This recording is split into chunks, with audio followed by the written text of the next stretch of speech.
The day she came back was a Tuesday in early fall. The air was crisp, and the leaves on the maple tree I had planted the year she left were a brilliant, fiery red. I saw her car first, a beat-up sedan with a mismatched fender, a far cry from the luxury vehicles she used to prize. She stood on my porch for a long time, looking at the house she had never known, a ghost haunting a life she had willingly exorcised. 15 years. An entire childhood. She finally rang the bell, and I watched her on the security monitor, a woman I barely recognized, hollowed out by time and bad decisions. She was here for a reckoning, but it was not the one she expected.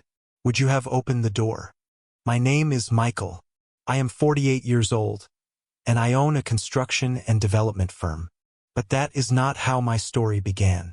15 years ago, I was just a man with a small contracting business, a modest house, and a family I thought was my entire world. But let me start from the beginning.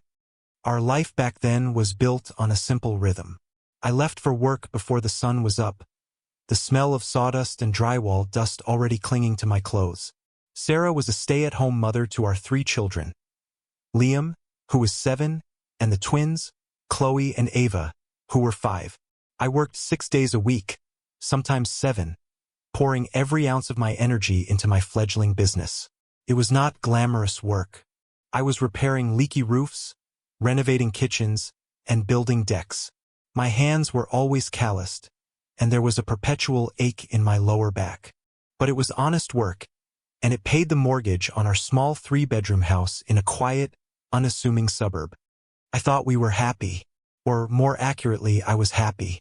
I loved the feeling of coming home, exhausted but satisfied, to the chaotic symphony of my family. I loved the way the twins would run to the door, their small hands grabbing at my work pants.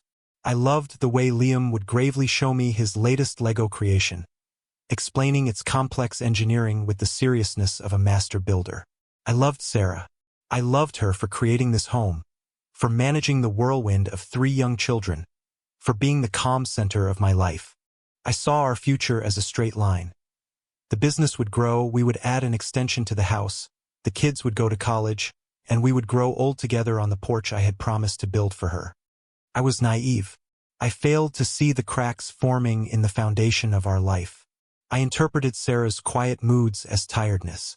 Her increasing interest in high-end fashion magazines and lifestyle blogs was, I thought, just a harmless escape. When she started talking more and more about her friend, Jennifer, whose husband was a partner at an investment firm, I just nodded along. I heard the envy in her voice when she described their vacations to Europe, their new German car, their sprawling house in the gated community across town. I did not see it as a warning. I saw it as a wish list, something I was working toward. I would get there, I told her. Just give me time. Time, Michael? That's all you ever say, she had said one evening, flipping through a catalog of designer handbags. The kids are growing up. I'm growing up. I don't want to spend my whole life waiting for